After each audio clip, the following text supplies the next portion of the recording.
Frères et sœurs, que la paix et la grâce de notre Seigneur et Sauveur Jésus-Christ soient avec vous.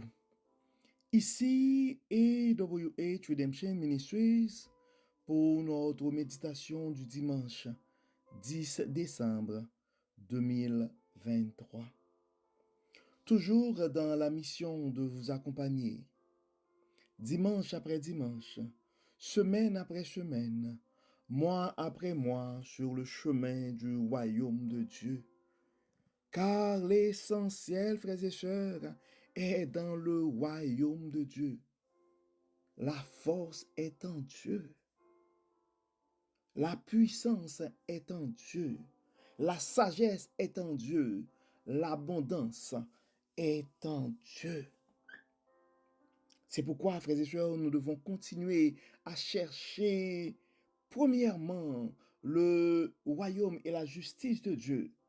Et toutes les choses nous seront données en plus.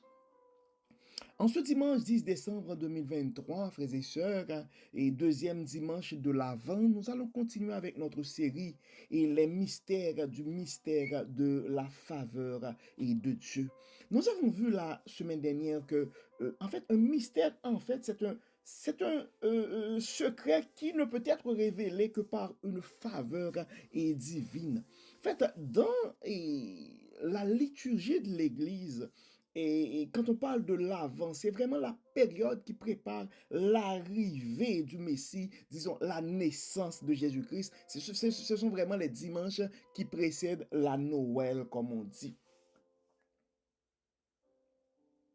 Donc, on voit que dans les différents récits qui sont révélés, racontés par les évangiles, dans les évangiles, par rapport à la naissance de Jésus ou par rapport à l'arrivée de sa naissance, hein, on voit que, en fait, il y a certains mystères qui ont été révélés. Et il y a le thème faveur aussi. On voit qu'il y a beaucoup de gens qui ont trouvé et la faveur aux yeux de Dieu. En fait, il y a en principe c'est comme des visites de l'ange. Et pour les raisons de la cause, nous allons regarder aujourd'hui, disons, deux visites, deux révélations, deux mystères, des faveurs qui ont été réalisées par Dieu dans le cadre de ce récit-là. Nous allons regarder la naissance la naissance de Jean-Baptiste. Nous allons faire la lecture au niveau de Luc. Nous allons faire une longue lecture, puis les lectures s'expliquent par elles-mêmes. Donc, nous allons commenter peu, mais nous allons prendre le temps de lire pour vous aider à comprendre les merveilles ou les révélations, les mystères qui ont été, les miracles, les faveurs qui ont été réalisés à travers le récit de la naissance de Jésus-Christ. Ce que nous allons regarder, la première partie, quand on va dans l'évangile selon Saint Luc, le premier récit qui est révélé, c'est la naissance de Jean-Baptiste. Pour vous mettre en contexte, je pense, en fait, Luc décrit cette portion, ce récit d'une manière, je pourrais dire, unique. Donc, nous allons lire la version, la Bible du semeur. Nous allons commencer dans Luc chapitre 1er pour vous aider à mieux comprendre l'introduction. Plusieurs personnes ont entrepris de composer un récit des événements qui se sont passés parmi nous. D'après ce que nous ont transmis ceux qui ont été les témoins oculaires depuis le début et qui sont devenus des serviteurs de la parole de Dieu, j'ai donc décidé à mon tour de m'informer soigneusement sur tout ce qui est arrivé depuis le commencement et de te l'exposer par écrit de manière suivie, très honorable, Théophile. Ainsi, tu pourras reconnaître l'entière véracité des enseignements que tu as reçus. Maintenant, naissance et enfance de Jésus, mais on va commencer avec la l'annonce de la naissance de Jean-Baptiste. On est présentement au 5e verset.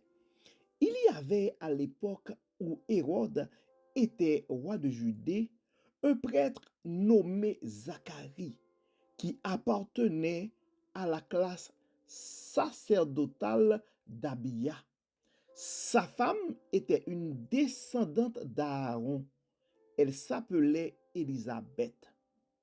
Tous deux étaient justes aux yeux de Dieu et observaient tous les commandements et toutes les lois du Seigneur de façon irréprochable.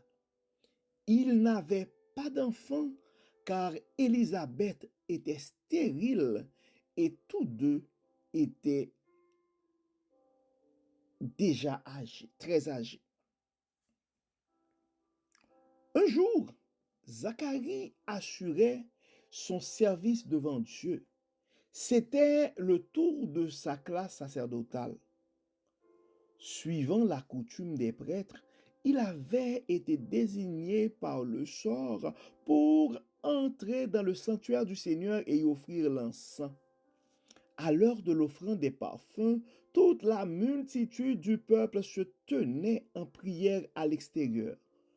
Tout à coup, un ange lui apparut, debout à droite de l'autel des parfums. Quand Zacharie le vit, il en fut bouleversé et la peur s'empara de lui. Mais l'ange lui dit, « N'aie pas peur, Zacharie, car Dieu a entendu ta prière. Ta femme Élisabeth te donnera un fils. Tu l'appelleras Jean. Il sera pour toi le sujet d'une très grande joie, et beaucoup de gens se réjouiront de sa naissance. Il sera grand aux yeux du Seigneur, il ne boira ni vin, ni boisson alcoolisée. Il sera rempli de l'Esprit Saint dès le sein maternel. Il ramènera beaucoup d'Israélites au Seigneur leur Dieu.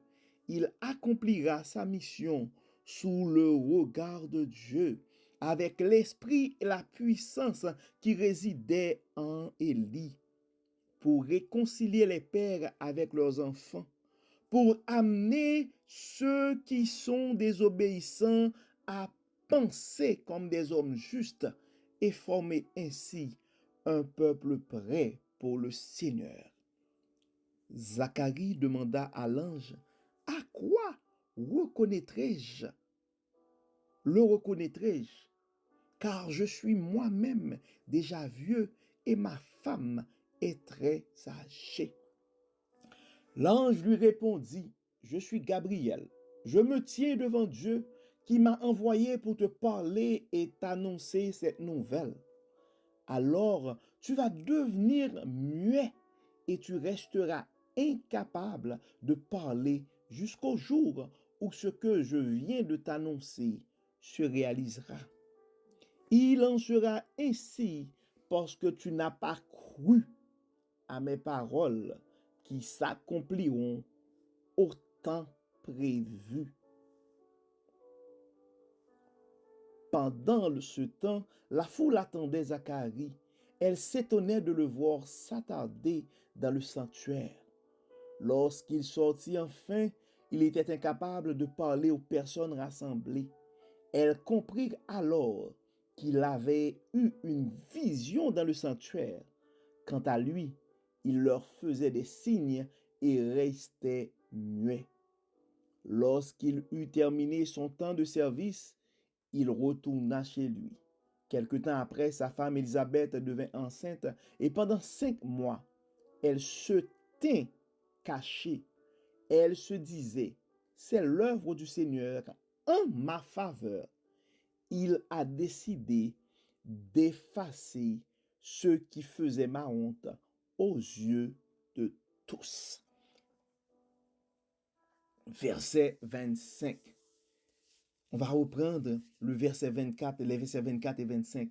Quelque temps après, sa femme Élisabeth devint enceinte et pendant 5 mois, elle se tint cachée.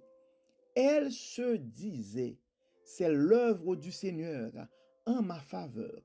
Il a décidé d'effacer ce qui faisait ma honte aux yeux de tous.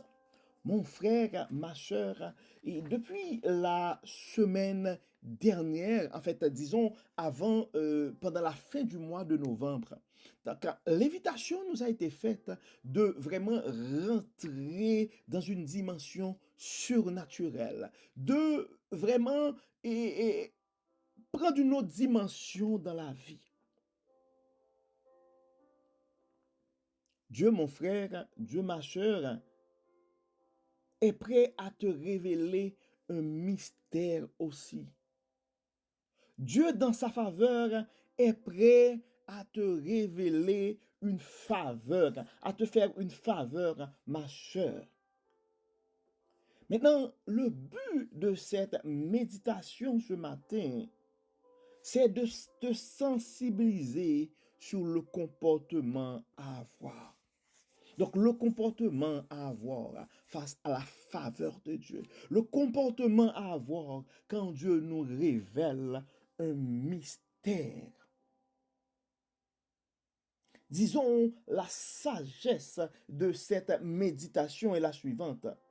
Zacharie est muet après sa vision parce qu'il avait douté. Zacharie, si on regarde la situation de Zacharie, Zacharie était quand même un homme irréprochable, irréprochable qui a trouvé la faveur aux yeux de Dieu. Donc, à cause de son comportement et de celui de sa femme, Dieu a décidé de les faire grâce. Élisabeth, qui était stérile, ils étaient tous âgés, mais Dieu les a fait une faveur. Et j'aime beaucoup le verset 25. C'est l'œuvre du Seigneur en ma faveur, a dit Élisabeth. Il a, il a décidé d'effacer ce qui faisait ma honte aux yeux de tous. Je ne sais pas, mon frère, je ne sais pas, ma soeur, ce que Dieu va effacer dans ton histoire, ce que Dieu va réaliser dans ta vie pour enlever ta honte. Mais si cette révélation t'est faite aujourd'hui, si ce mystère t'est révélé aujourd'hui, il y a aussi un comportement à avoir. La première chose qu'on regarde, en fait, la présence de l'ange a créé la peur, le bouleversement chez Zacharie. Mais l'ange l'avait compris pour dire à Zacharie, n'aie pas peur, Dieu a entendu ta prière. Je ne sais pas, mon frère, je ne sais pas, ma soeur, c'est quoi ton état d'âme aujourd'hui? Mais j'entends la voix de l'ange qui te dit, comme il l'a dit à Zacharie, n'aie pas peur, car Dieu a entendu ta prière. Dieu a entendu ta prière, mon frère. Dieu a entendu ta prière, ma soeur. Et je t'invite à recevoir cette grâce, cette faveur de Dieu. Élisabeth l'avait compris. Répétant, c'est l'œuvre du Seigneur en ma faveur. Donc le Seigneur a décidé d'effacer ce qui faisait ma honte aux yeux de Dieu.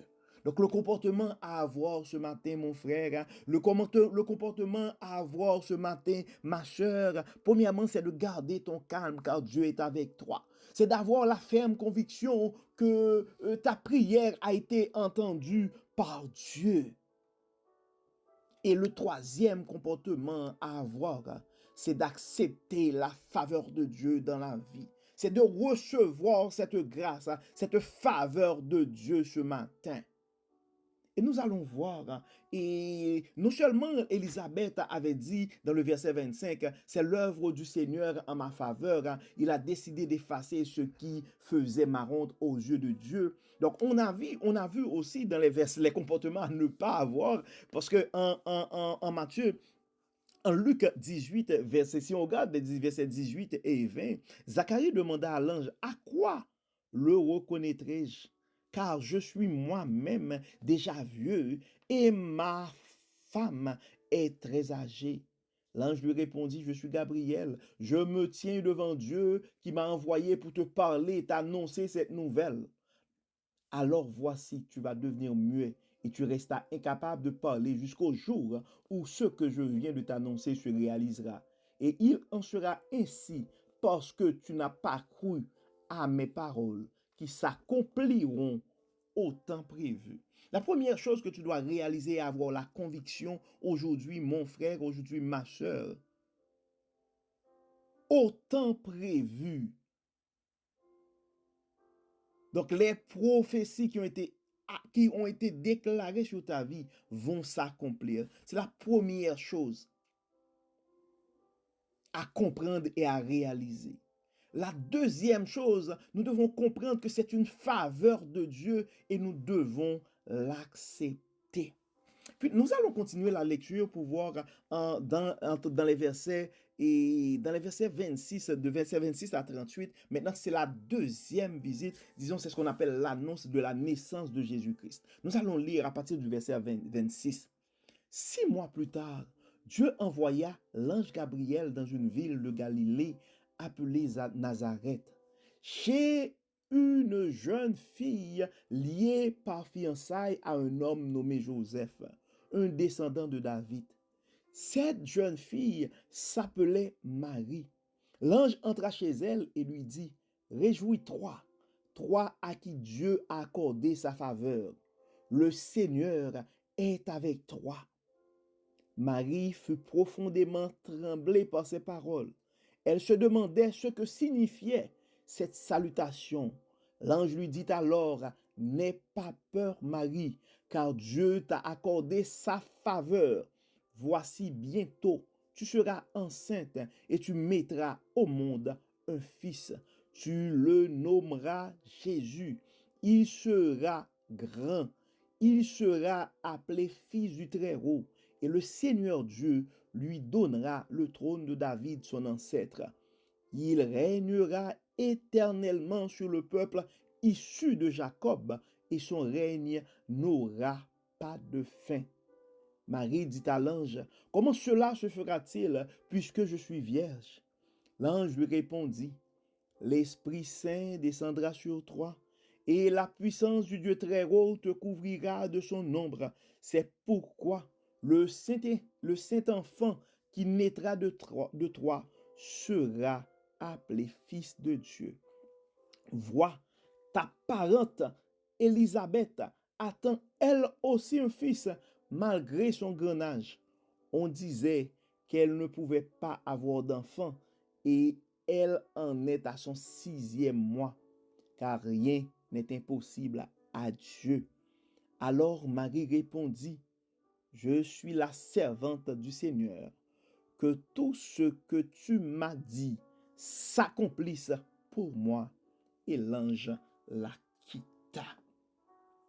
Mon frère, ma soeur, je ne sais pas c'est quoi la révélation que toi tu vas recevoir dans ta relation avec Dieu. Je ne sais pas, mon frère, qu'est-ce que Dieu va te révéler. Je ne sais pas les prophéties qui ont été annoncées sur ta vie. En Luc 1er, verset 28, la parole nous dit, alors Marie répondit, je suis la servante du Seigneur, que tout ce que tu m'as dit s'accomplisse pour moi. Et l'ange la quitta. Encore une fois, le comportement à avoir, mon frère, le comportement à avoir, ma soeur, c'est d'accepter la faveur de Dieu sur ta vie. C'est de recevoir la prophétie. Donc, c'est à toi de répéter ce matin, mon frère, je suis le serviteur du Seigneur, que tout ce que tu m'as dit s'accomplisse pour moi. Donc, je ne sais pas qu'est-ce qui a été déclaré sur ta vie. Je ne sais pas quelle visite, quelle vision que tu as eue, mon frère. Et je peux comprendre que dans ta situation, ça pourrait arriver que tu sois peur.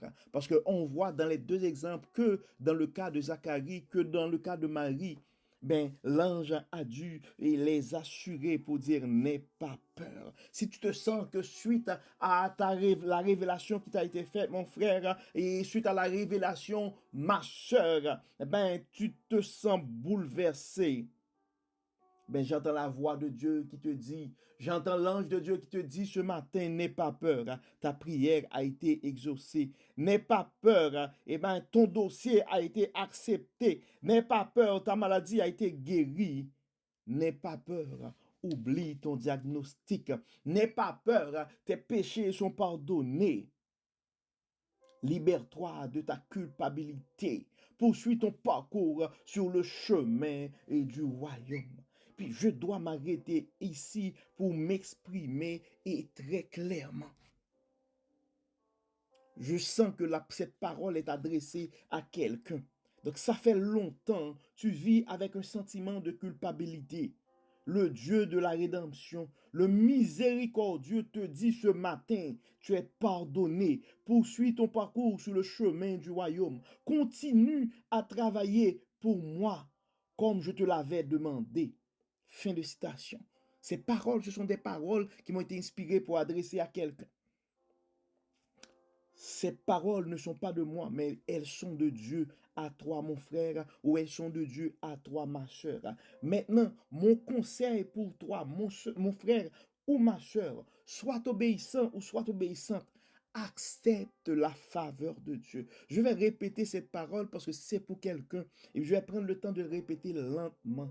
Ça fait longtemps que tu vis avec un sentiment de culpabilité.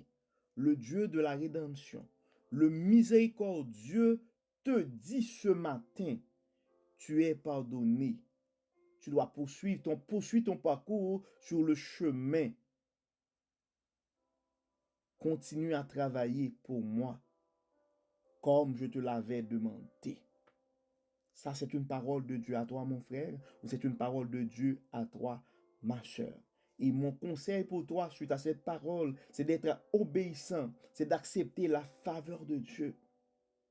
Please, ne pose pas de questions, mon frère. Ne pose pas de questions, ma soeur, car il y a un danger. Il y a en fait ce qu'on appelle un prix fort à payer quand on est désobéissant. L'obéissance est gratifiante. Ça paie gros, l'obéissance.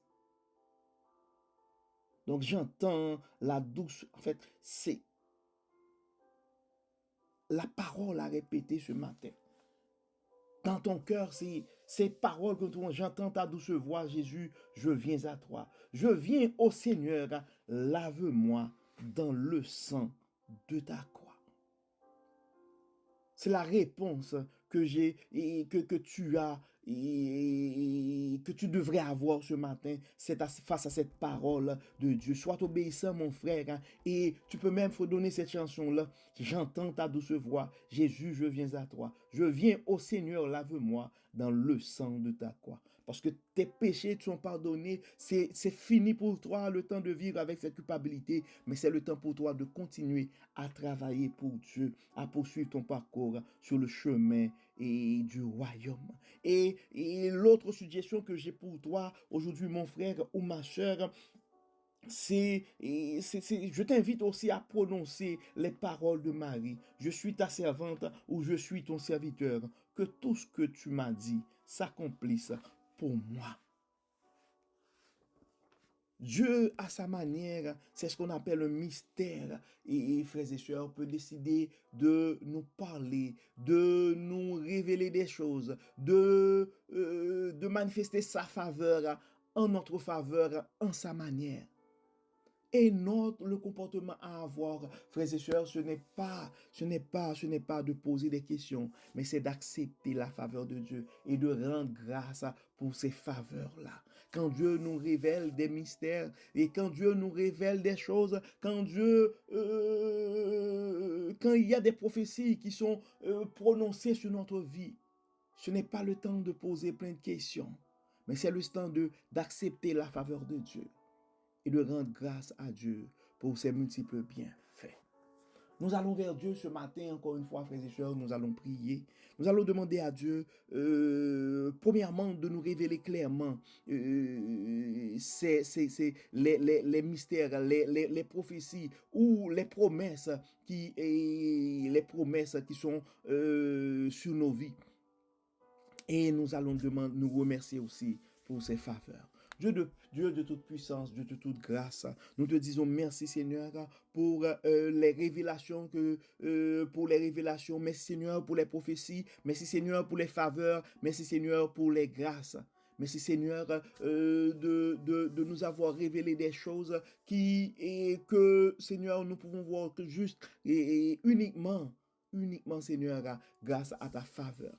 Merci Seigneur pour toutes les choses que tu vas réaliser dans nos vies. Merci Seigneur pour les promesses. Merci Seigneur pour les révélations. Merci aussi Seigneur pour le pardon de nos péchés. Merci Seigneur d'enlever nos culpabilités. Merci Seigneur d'enlever nos manquements. Merci Seigneur de nous donner une deuxième chance. Merci Seigneur d'enlever nos hontes. Merci Seigneur et d'enlever nos peine. Merci Seigneur et d'enlever nos talons d'Achille. Merci Seigneur d'enlever nos manquements, nos imperfections. Dieu de bonté, Dieu de grâce, Dieu de miséricorde, nous sommes reconnaissants. Merci Seigneur. Merci Seigneur. Merci Seigneur. Merci Seigneur. Merci Seigneur. Dieu clément, nous savons que nous sommes pécheurs. Souvent nous avons fait ce qui est mal à tes yeux. Mais nous sommes reconnaissants, nous te disons merci Seigneur, parce que en dépit de nos imperfections, tu nous as fait grâce. Encore une fois Seigneur, entre dans nos familles, entre dans nos maisons, entre dans nos églises, enlève tout ce qui est de la chair. Enlève Seigneur de nos yeux tout ce qui nous empêche de voir ta gloire. Enlève en nous, Seigneur, tout esprit de doute qui nous porte à poser des questions, qui nous porte, Seigneur, à être désobéissants. Donne-nous, Seigneur, un cœur obéissant. Aide-nous, Seigneur, à comprendre et à accepter tes promesses, tes mystères dans nos vies. Au nom de Jésus. Amen. Amen. Frères et sœurs, nous arrivons au terme de notre méditation de ce matin. Nous espérons que votre âme a été bénie. Et d'ici là, nous vous souhaitons un très bon dimanche et une excellente semaine sous le regard du Dieu Tout-Puissant. Que le Seigneur nous garde, que le Seigneur nous protège, qu'il nous révèle sa gloire et que sa lumière luise sur nos vies de génération en génération. Au nom de Jésus. Amen. Amen. Bon dimanche, frères et sœurs, et à la semaine